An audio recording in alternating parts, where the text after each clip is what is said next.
Hey everyone, welcome to Life Reflections. Today I'm sharing a life story that might just hit home for you. If you enjoy it, give it a thumbs up, drop a comment with your thoughts, and hit that subscribe button to join me for more moments that matter. Let's dive in. Maybe you should apply to be a barista. Derek laughed as he refilled his wine glass, his voice thick with mockery. They're always hiring. Who knows? You might finally bring home a paycheck. The room erupted with laughter. I didn't laugh. I didn't flinch.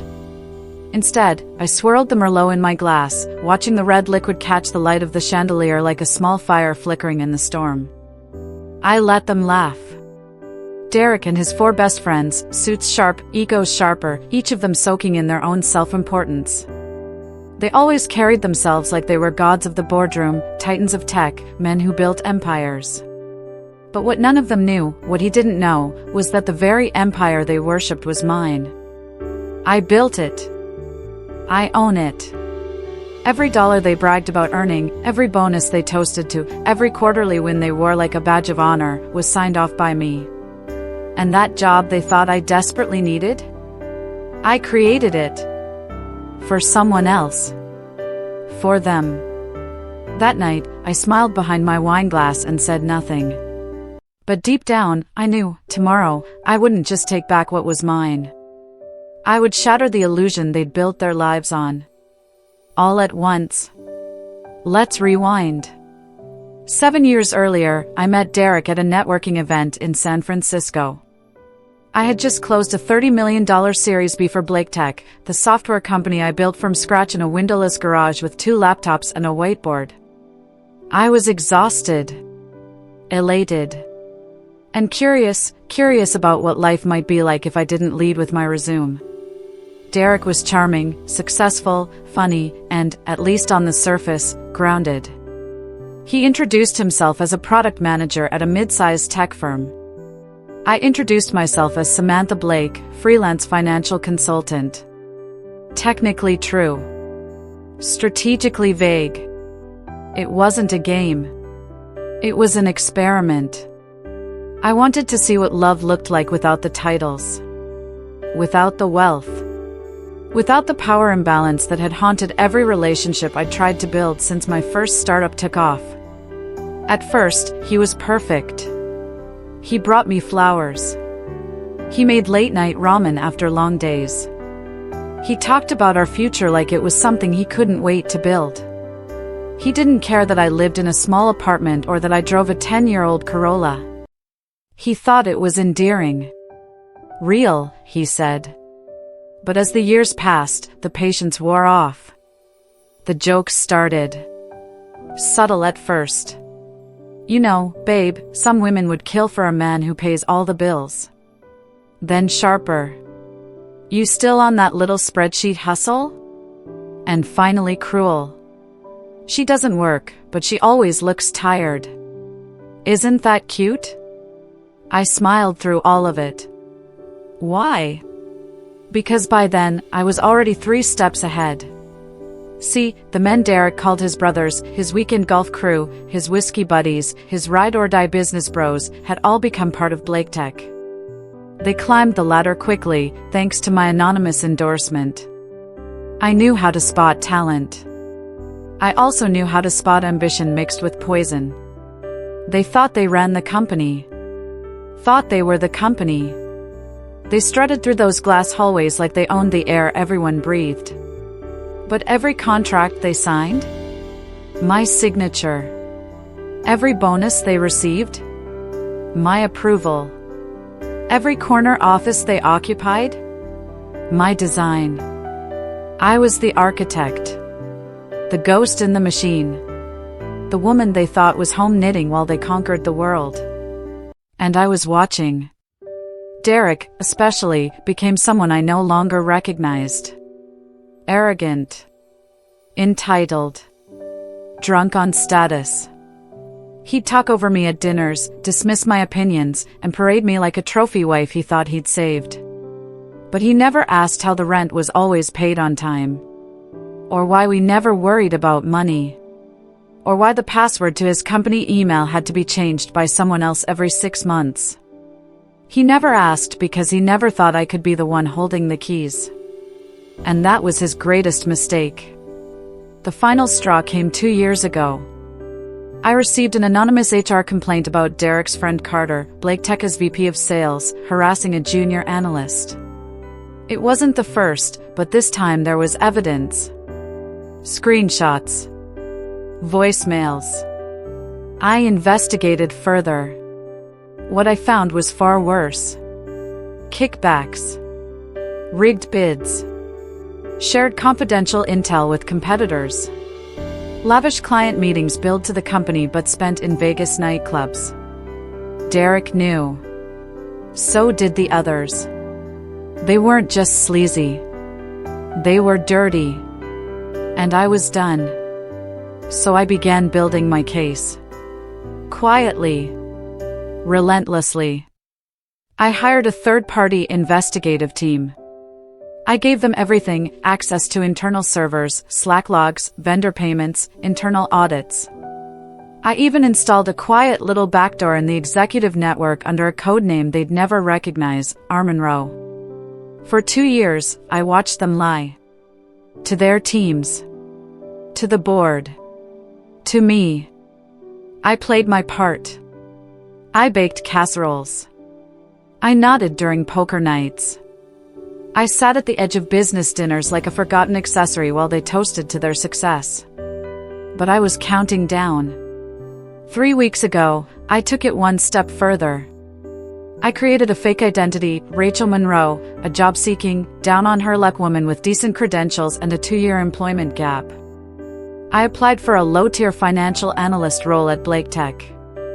They interviewed me. They belittled me.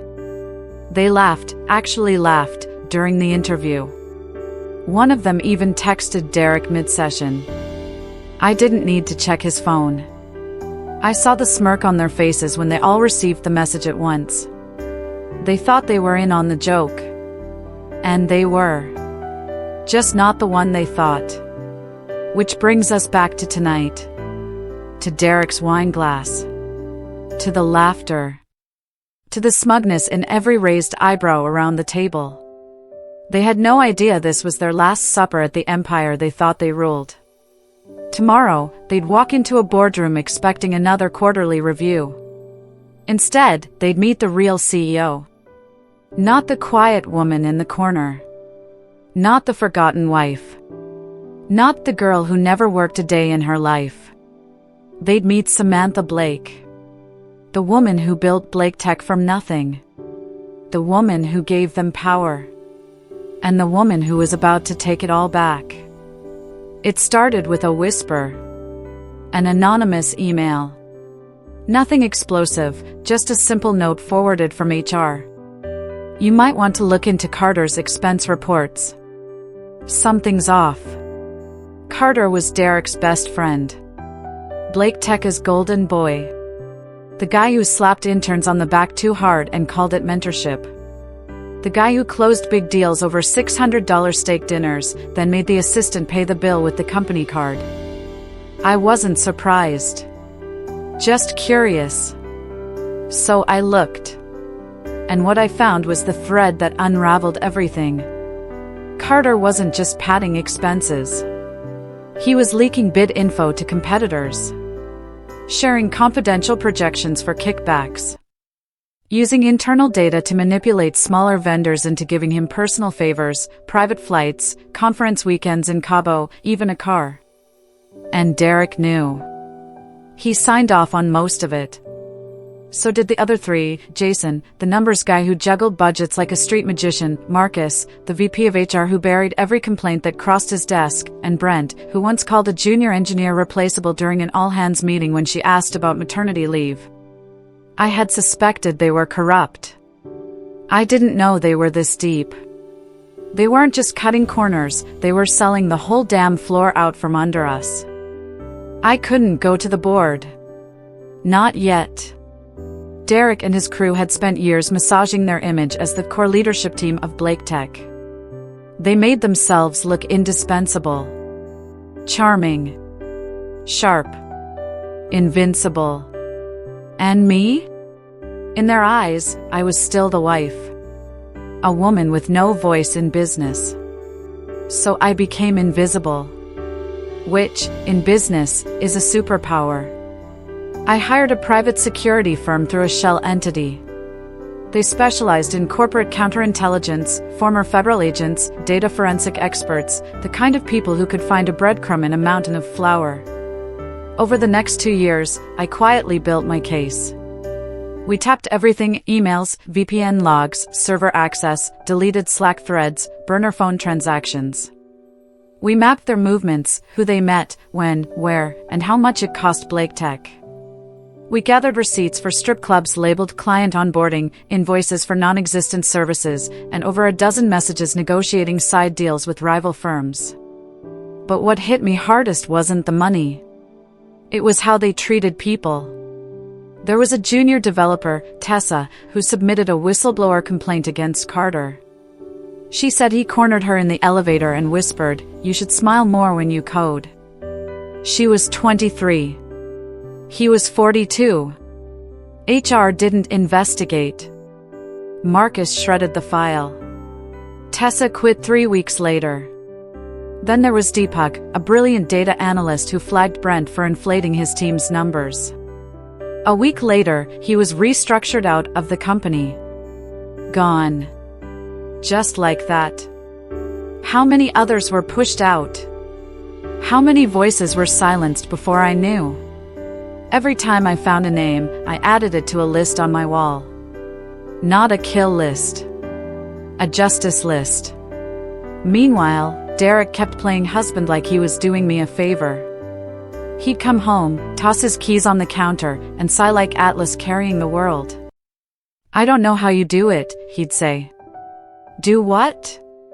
I'd ask. "Just live without ambition." I'd smile. Stir the pasta. Pretend the venom didn't sting.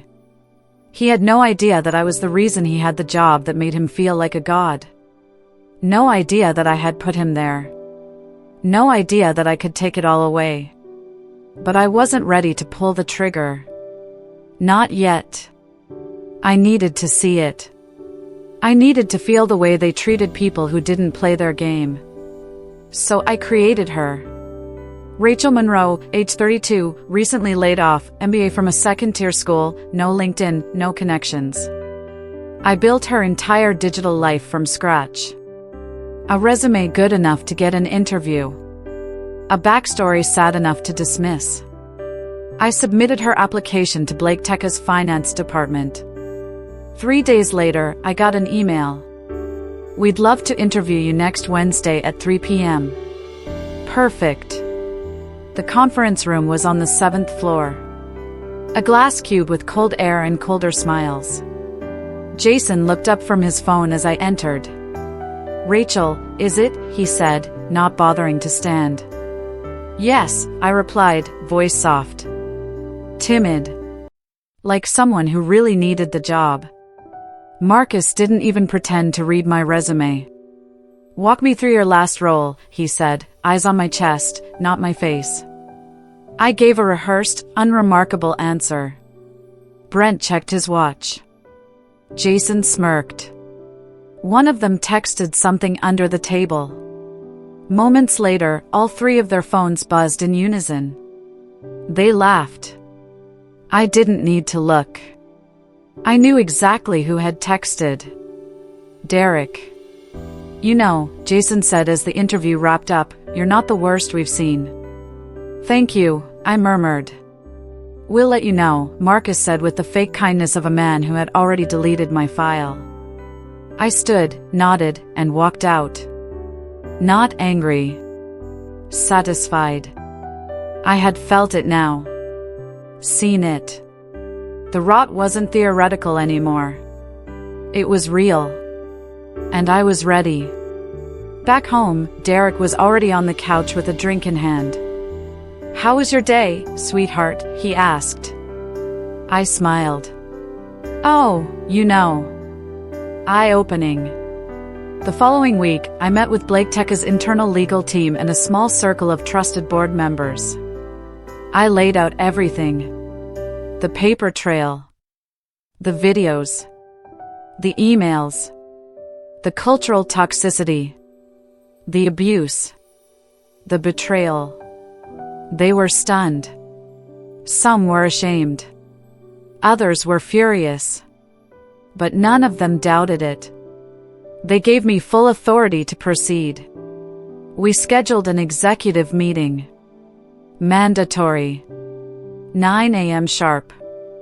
I made sure Derek and his team were invited. They had no idea the board would be present. No idea what I was about to reveal. And absolutely no idea who would be sitting at the head of the table. Tuesday morning. 9 a.m. sharp. The Blake Tech executive boardroom was filled to the brim. A dozen shareholders, 2 attorneys, and the company's top internal investigators sat quietly, their eyes flicking toward the glass doors every time someone walked past. The room smelled like polished oak, old money, and anticipation. I stood at the head of the table, not in disguise, not in the background. No more Rachel Monroe. No more sweetheart. Just me, Samantha Blake. Founder. CEO. The woman they forgot to fear. I wore black. No jewelry. No smile. In front of me sat 5 crisp white folders. Each thick with truth. At 9:03, the doors swung open. Derek strolled in, followed by Carter, Jason, Marcus, and Brent, laughing like they owned the building. They wore their usual armor, $1,000 suits, expensive watches, overconfidence. They paused when they saw the audience. Shareholders. Legal. Me. Derek blinked. What's going on? Carter smirked, nudging Jason. Quarterly bloodbath?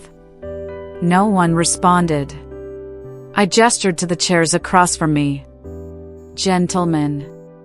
Please. Take a seat. They hesitated, then obeyed. Derek's eyes searched mine, confused. Why was his wife in a board meeting? Why was she at the head of the table? Why was everyone silent? I placed a hand on the thick leather folder in front of me and leaned forward. I'd like to begin with a reintroduction, I said calmly. My name is Samantha Blake, founder and CEO of Blake Tech. Silence. Then confusion.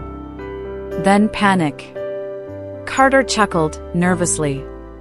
Wait. What? I let the words sink in. I built this company, I continued. Brick by brick.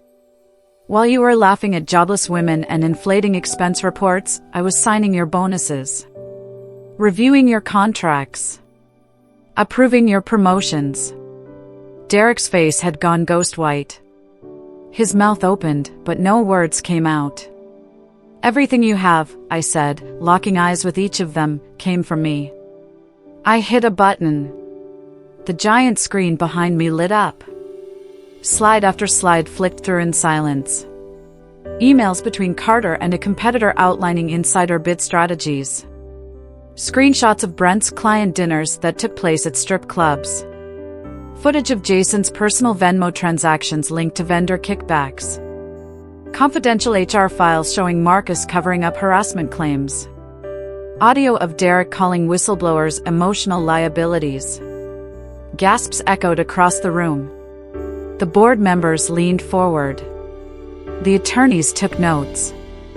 Derek reached for his water, his hand visibly shaking. I let the silence stretch, suffocating them. Then I spoke. For 2 years, I've been quietly gathering evidence, I said. While you bragged at cocktail hours and mocked your coworkers, I watched. While you signed off fraudulent payments and dismissed harassment claims, I documented everything. Derek finally spoke. This is insane, he said, voice cracking. You can't do this. I tilted my head. Can't I? He stood, trying to reassert some control.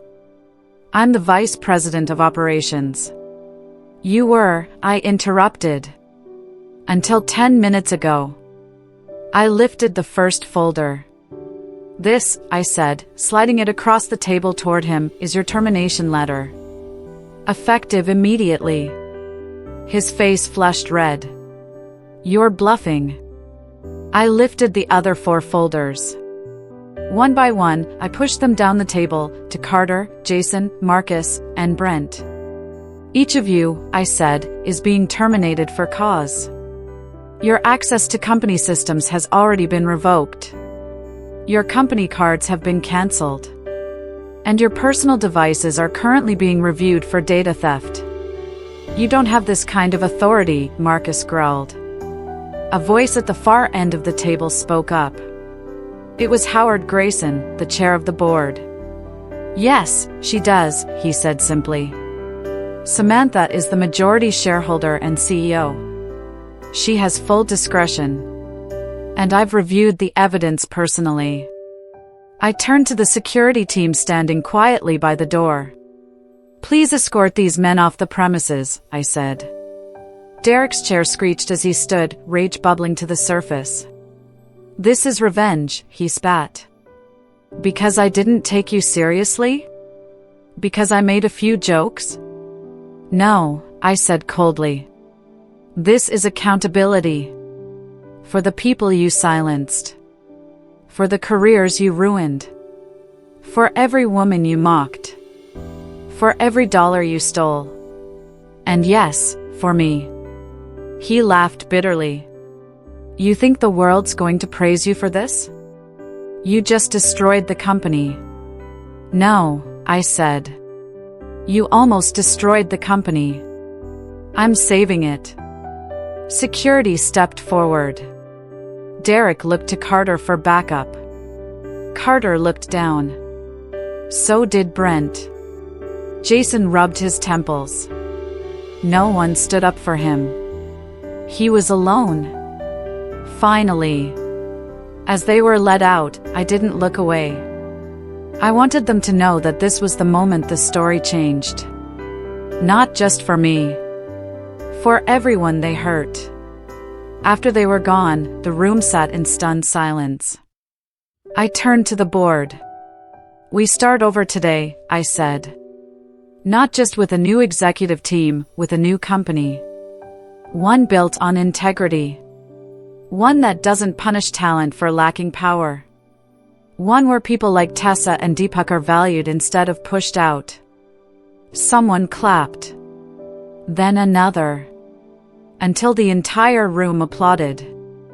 I sat down at the head of the table, finally taking my place. I wasn't a symbol anymore. I wasn't a secret. I was Samantha Blake. And I was done hiding. The boardroom was silent when the doors finally closed behind Derek and his cronies. No more sneers. No more fake reports. No more toxicity hiding beneath tailored suits and golf metaphors. Just the hum of the HVAC, the soft breath of people realizing something monumental had shifted. I stood slowly, hands flat on the polished oak table. I wasn't shaking. I wasn't angry. I was ready. We begin again, I said. Day 1, the purge. That afternoon, I sent a single email to every department head. Subject, transparency begins now. Effective immediately, any manager or executive with a substantiated record of employee mistreatment, discrimination, harassment, or unethical behavior will be placed under review. Zero tolerance. No exceptions. By 5 p.m., 6 directors had submitted resignations. By Friday, I'd personally interviewed over a dozen employees whose voices had been ignored for years. HR was cleaned out by Monday. I don't mean we just shuffled people around.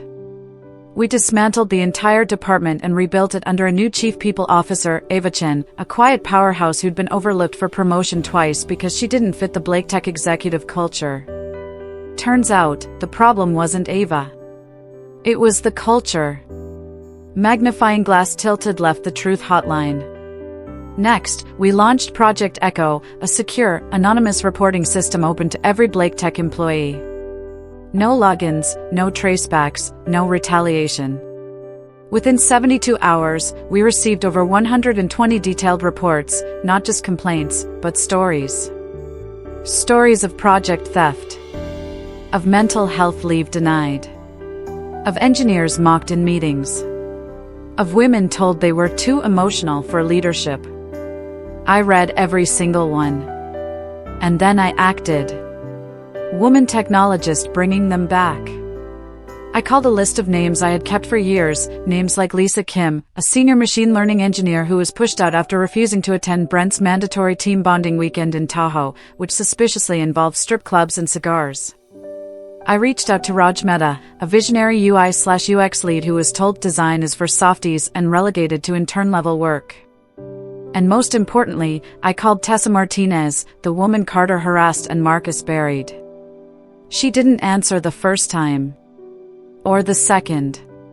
But on the third call, she picked up. "Why now?" she asked, voice quiet.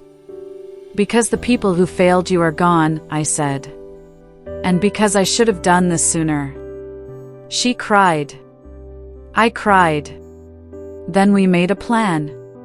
Tessa would return, not just as an analyst, but as the new director of workplace integrity. She would build a team to ensure what happened to her never happened again. Seedling mentorship for women in tech. It wasn't enough to remove the rot. We had to grow something better. So we launched Elevate, a mentorship initiative pairing senior women in tech with early career female engineers and data scientists.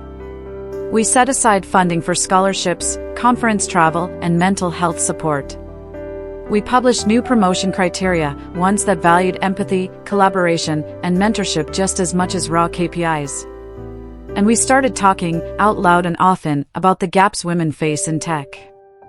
About the hidden rules, the glass ceilings, the 1,000 tiny cuts. It was uncomfortable for some. Good. Change should be uncomfortable.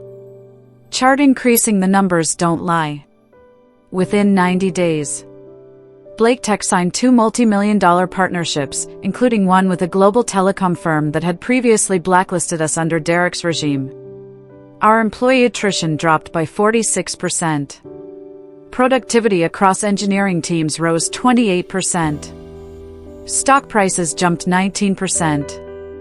But more importantly, laughter returned to the hallways. People stayed late not because they feared punishment, but because they were excited to build. HR inboxes were filled not with complaints, but with referrals. And one morning, I walked past the cafe on the 3rd floor and heard someone say, "It actually feels good to work here again." I didn't say anything, but I smiled the entire way back to my office. Brain a culture built on integrity. We implemented mandatory ethics and emotional intelligence training for all managers. We redefined leadership not as a title, but as a standard. We encouraged vulnerability. We rewarded honesty. We stopped pretending that working 80 hours a week made someone driven. Now, we celebrated rest, balance, humanity. We were still ambitious. Still hungry. But now, we weren't building a kingdom for a few men at the top. We were building a legacy for everyone. Speech balloon and Derek? He tried to sue. It lasted 3 weeks. His case was tossed when confronted with the mountain of evidence we'd built. I heard through the grapevine he took a job selling tech accessories at a suburban strip mall. Once a vice president of a billion-dollar firm. Now scanning barcodes under fluorescent lights. His friends fared no better. Carter's LinkedIn went dark. Jason tried to apply at a competitor and was laughed out of the interview when his Blake Tech record came up. Brent's wife filed for divorce 2 months later. I didn't celebrate. Because I wasn't chasing revenge anymore. I was building something that would outlive them. Sun the view from the top. 6 months later, I stood by the 37th floor window of Blake Tech's downtown headquarters. The city buzzed beneath me. It was golden hour, the skyline bathed in amber and possibility. Lisa walked past with her new AI research team, 60% women, many of them first-generation grads from underrepresented backgrounds. They were laughing, brainstorming, thriving. I heard Tessa giving a presentation in the next room. Ava was in DC that week, presenting our integrity model to a federal oversight committee. The SEC had even asked to review our transformation process as a potential best practice template. We had become a case study in corporate redemption. And yet, I didn't care about the headlines, or the stock, or the CEO of the Year nomination sitting on my desk. What mattered to me most? Walking through the halls of a company that no longer made people shrink. No more fear. No more abuse dressed up in buzzwords. No more kings ruling from corner offices. Just builders. Dreamers. People doing the best work of their lives, together. They say revenge is best served cold. But the truth is, I never wanted revenge. Not really. I wanted clarity. I wanted justice. I wanted peace. 6 months had passed since the purge. Blake Tech was thriving, not just in stock prices or industry headlines, but in something harder to measure. Trust. Joy. Safety. I could feel it in the energy of the building. In the way new interns carried themselves with confidence. In the way veteran developers mentored without fear. In the way women spoke up in meetings without glancing around for approval. We had changed. Not just the company. The culture. And me? I had changed too. One afternoon, I stopped by a local electronics store in the suburbs, hunting for a phone case before a flight. It was an unremarkable place, fluorescent lighting, bored employees, faint pop music playing through dusty speakers. And then I saw him. Derek. Behind the counter. He didn't see me. He was explaining return policies to a frustrated customer, trying to smile through the tension. His once proud posture had shrunk into a quiet slouch. The $5,000 suits had been replaced with a navy polo shirt embroidered with a tech chain logo. His hair was thinner. His eyes tired. His hands shook slightly as he typed into the register. I stood for a moment. Long enough to feel something. Not pride. Not pity. Just freedom. He wasn't the enemy. Not anymore. He was just a man who had let power define him, and then lost it. And I was just a woman who had finally reclaimed her own. Later that night, I sat in my corner office, not out of habit, but because I loved it. I stared at the city skyline, bathed in dusk and momentum. Ava texted me that Tessa's integrity report had passed external review. Lisa sent a Slack ping. Her team had just completed a new AI integration that could revolutionize our flagship platform.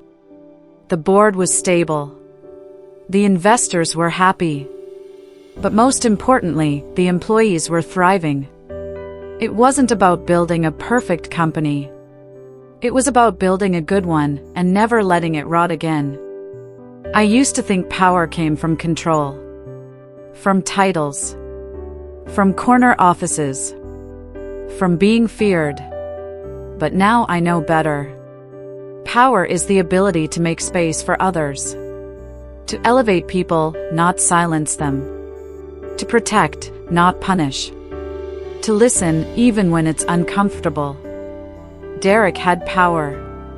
So did Carter, Jason, Brent, Marcus. And they wasted it. They used it to protect themselves, not to serve the people they led. That's not leadership. That's ego. And ego always implodes. Real leadership isn't loud. It's consistent. Quietly ethical. Relentlessly fair. Willing to admit when it's wrong. Willing to rebuild. Even when it hurts. Blake Tech is no longer my company. It's our company. It belongs to the brilliant engineers who code through the night because they believe in the mission. To the analysts who look at data and see meaning. To the janitor who plays jazz on his phone while cleaning conference rooms. To every employee who was once overlooked but is now heard. We're building something bigger than profit. We're building a legacy. Derek's story is over. He had his chance. But mine?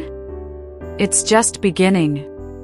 And I'm not afraid to lead anymore, not from behind curtains, not in secret, and definitely not in someone else's shadow.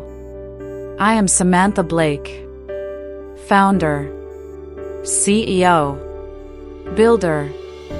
Breaker. Rebuilder. Not the woman you underestimated. The woman who rewrote the rules. Epilogue. Last Friday, I stood on stage at a tech leadership summit in front of 5,000 people. Mostly men. Mostly powerful. And I told them the story I never thought I'd share. I told them about the jokes. The wine glass. The interview where they laughed. The boardroom where I ended it. And the company we rebuilt. When I finished, the room stood up. Not for me, but for the idea that maybe, just maybe, we don't have to lead the way we were taught. We can lead better. With kindness. With courage. With truth. Because real power isn't about having the mic. It's about knowing when to hand it to someone else. That's it for today's story on Life Reflections. I'd love to hear your take. Drop a comment below with your thoughts or a story of your own. If you enjoyed this, give a like and subscribe to keep the reflections coming. Thanks for watching, and I'll see you in the next one.